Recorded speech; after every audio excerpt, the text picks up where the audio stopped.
Hi friends, welcome to Uma Kitchen. இன்னைக்கு நம்ம புழுங்கல் அரிசில சீரானம் செய்ய போறோம். அதுக்கு தேவையான பொருள்லாம் சொல்லிடுறேன். நான் 2 அழகு அரிசி எடுத்து புழுங்கல் அரிசி அரைச்சி ஜெல்லிக்காம எடுத்து வச்சிருக்கேன். நொய்யா இந்த மாதிரி கொருன்னு அரைச்சி வச்சுக்கணும். நான் 2 மணி நேரம் ஊற வச்சு கழுவி காய வச்சு அரைச்சி எடுத்து வச்சிருக்கேன் மிக்ஸில. இப்போ தேவையான அளவுக்கு உப்பு சேர்த்துக்கலாம். கொஞ்சம் எண்ணெய் எடுத்து வச்சிருக்கேன்.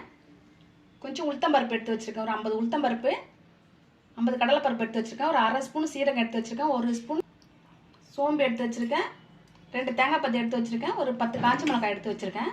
இப்போ இதெல்லாம் எல்லாத்தையும் எண்ணெயில் வறுத்து நம்ம அரைச்சி மாவில் சேர்க்க போகிறோம். இது வந்து தாளிக்கிறதுக்கு எடுத்து வச்சிருக்கேன். கொஞ்சம் ஒரு 1/4 டீஸ்பூன் பெருங்காயம் எடுத்து வச்சிருக்கேன். 2 ஸ்பூன் உளுத்தம் பருப்பு எடுத்து வச்சிருக்கேன். 1 ஸ்பூன் கடலை பருப்பு, 2 ஸ்பூன் பாசி பருப்பு, கொஞ்சம் கருவேப்பிலை கொத்தமல்லி எடுத்து வச்சிருக்கேன். தாளிக்கிறதுக்கு கொஞ்சம் நெய் எடுத்து வச்சிருக்கேன். இப்போ எப்படி செய்யுதுன்னு பார்க்கலாம். ஸ்டவ் ஆன் பண்ணிக்கிறேன்.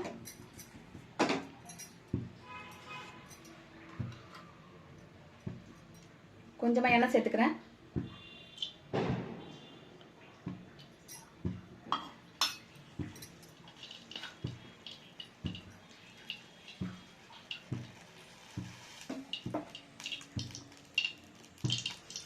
இப்போ உளுத்தம் பருப்பு சேர்த்துக்கிறேன்.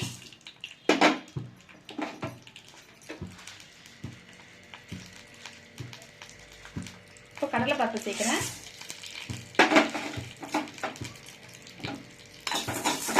ரெண்டுத்தையும் ஒன்றா சேர்த்தே வறுத்துக்கலாம்.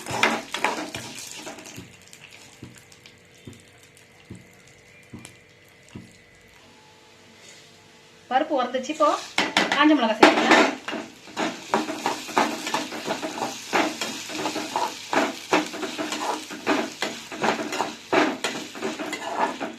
இப்போ இதில் சோம்பு சேர்த்துறேன். சோம்பு சீரகம்லாம் நம்ம வறுக்க தேவையில்லை, இந்த சூட்டில் போட்டாவே போதும். அதிலே தேங்காய் சேர்த்துக்கிறேன். இப்போ நம்ம இதை கொருன்னு லைட்டாக அரைச்சி மாவில் சேர்க்க போகிறோம். இப்போ இதை எடுத்துட்டு மாவுக்கு தேவையானது பொருளெல்லாம் தாளித்து வச்சிடலாம். இப்போ இதை எடுத்து வச்சாச்சு, ஆறட்டும். ஆறினதுக்கப்புறம் நம்ம அரைச்சிக்கலாம். அதில் 1 ஸ்பூன் நெய் போட்டுக்கிறேன்.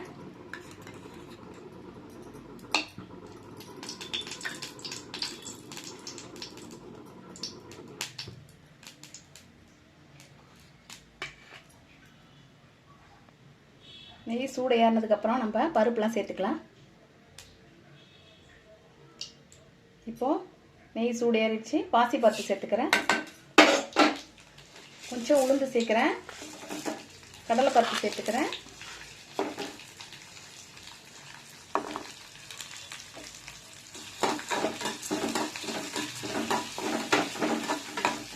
நல்லா செவக்க வறுத்துட்டு நம்ம கருவேப்பிலை சேர்த்துக்கலாம். பருப்பு நல்லா வறுந்து வந்துச்சு. இப்போ கருவேப்பிலை சேர்த்துக்கிறேன். பெருங்காயம் சேர்த்துடுறேன்.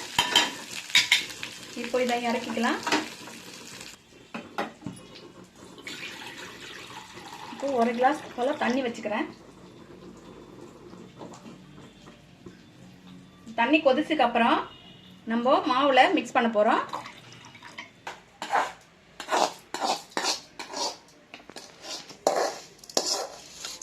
வறுத்த பருப்பை எடுத்து இதுல சேர்த்துக்கலாம். இப்போ லைட்டா கொஞ்சம் கொத்தமல்லி சேர்த்துக்கிறேன்.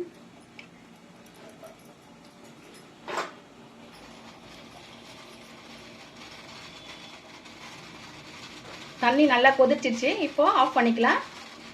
இப்போ மாவுல எடுத்து சேர்த்துக்கலாம்.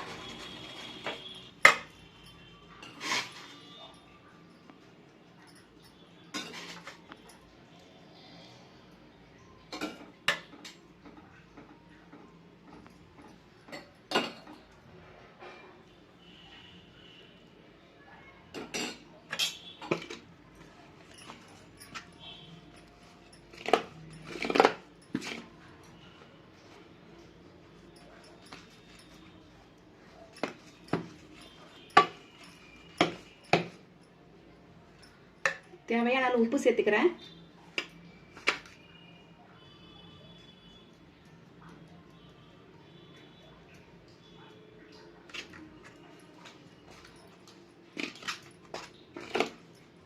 தண்ணி வந்து ஃபுல்லாக ஊற்றக்கூடாது, நம்ம கம்மியாக தண்ணியை ஊற்றி மாவு பிசைஞ்சிக்கலாம்.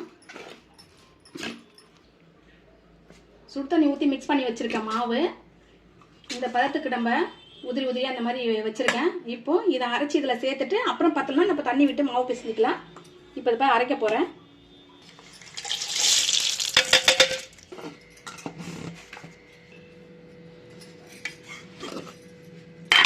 இப்போது அரைச்சாச்சு. இந்த மாதிரி கொருன்னு அரைச்சி போட்டுக்கலாம். நம்ம தண்ணி விட்டு அரைச்சா மாவில் வந்து போடும்போது தண்ணி ஆகிடும். அதனால நம்ம இந்த மாதிரி உதிரி உதிரியாக அரைச்சி சேர்த்துக்கலாம். இப்போ அரைச்சாச்சு, இதில் சேர்த்துக்கலாம். நம்ம கடலைப்பருப்பு உளுத்தம்பருப்புலாம் முழுசாக நான் ஏன் சேர்க்குறேன்னா அது நல்லா கடித்து சாப்பிடும்போது நல்லா டேஸ்ட்டு கிடைக்கும். அதனால தான் நான் கடலைப்பருப்பு உளுத்தப்பருப்பு முழுசாகவும் போட்டு அதை தாளிக்கிறேன். வேணும்னாலும் அரைச்சி போகிறதோட கூட விட்டுடலாம், அது நம்மளோட விருப்பம். இப்போது நான் தண்ணி ஒன்று கொஞ்சம் சேர்த்துக்கிறேன். தண்ணி சூடாகிடுச்சு, சூடாக சேர்த்துக்கலாம். தண்ணி சூடாகிடுச்சு, மறுபடியும் லைட்டாக சூடாக சேர்த்துக்கலாம்.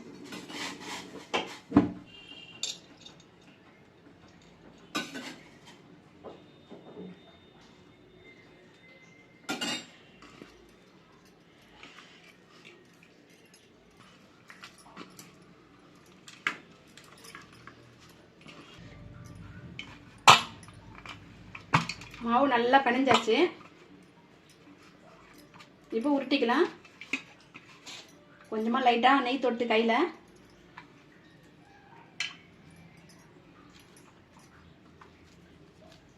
நம்ம கொழுக்கட்டைக்கு எடுக்கிற மாதிரி மாவு அந்த அளவுக்கு எடுத்துட்டு இந்த மாதிரி உருட்டி உருட்டி வச்சுக்கணும்.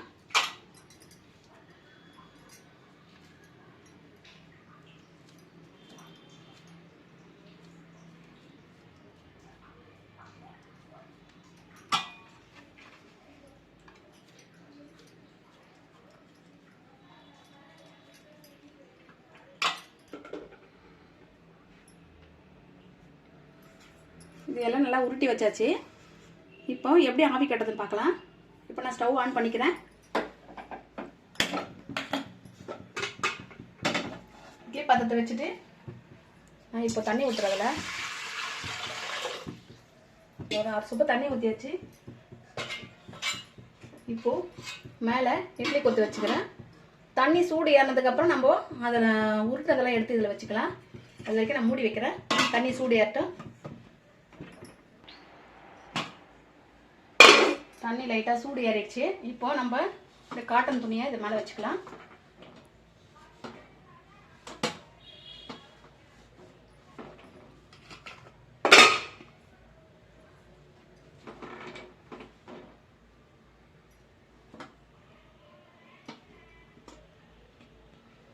இப்போ எல்லாத்தையும் அடுக்கி வச்சாச்சு. இப்போ மூடி போட்டுக்கலாம். இப்போ மூடி வச்சிருக்கேன். ஒரு 10 நிமிஷம் வேகட்டும். அப்படியே அப்புறமா எடுத்துக்கலாம். 10 நிமிஷம் ஆயிடுச்சு. இப்போ ஸ்டவ் ஆஃப் பண்ணிக்கலாம். இப்போ நல்லா வெந்துடுச்சு. இப்போ எடுத்துக்கலாம்.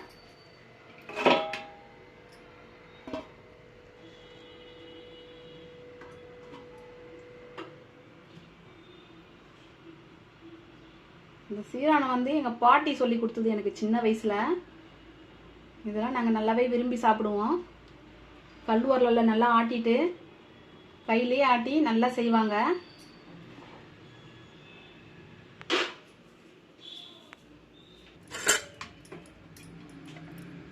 இப்போ வந்து எடுத்தாச்சு. இப்போது இதை நம்ம ஸ்லைஸாக கட் பண்ணிக்கலாம். கட் பண்ணிங்கன்னா நம்ம தாளித்து எடுத்துக்க போகிறோம்.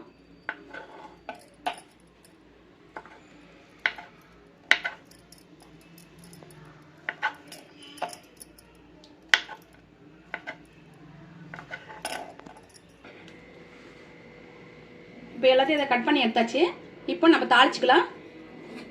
ஸ்டவ் ஆன் பண்ணிட்டேன். கடாய் வச்சுக்கிறேன். லைட்டாக கொஞ்சம் எண்ணெய் சேர்த்துக்கிறேன்.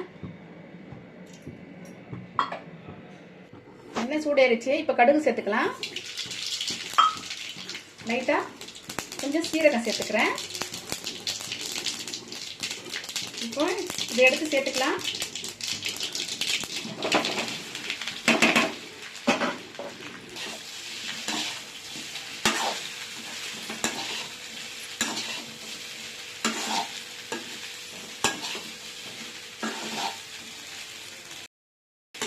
கல் உரல்லாம் ஆட்டி நல்லா மாவு பிசைஞ்சு நல்லா செய்வாங்க. நான் வந்து மிக்சியில் அரைச்சிருக்கேன்.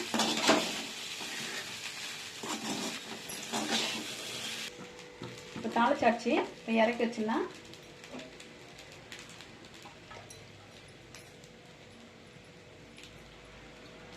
இப்போ இறக்கி இதில் எடுத்துக்கிறேன். பாத்திரத்தில் எடுத்து மாற்றிக்கலாம்.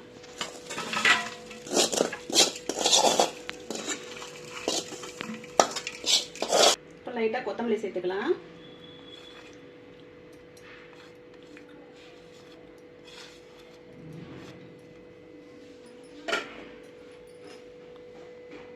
டேஸ்டான சுவையான புழுங்கல் அரிசி சீரானம் ரெடி ஆயிடுச்சு பாருங்கள். கண்டிப்பாக வீட்டில் ட்ரை பண்ணுங்கள். குழந்தைங்களா விரும்பி சாப்பிடுவாங்க. மறக்காமல் சப்ஸ்கிரைப் பண்ணிவிடுங்க, லைக் போடுங்க, ஷேர் பண்ணுங்கள்.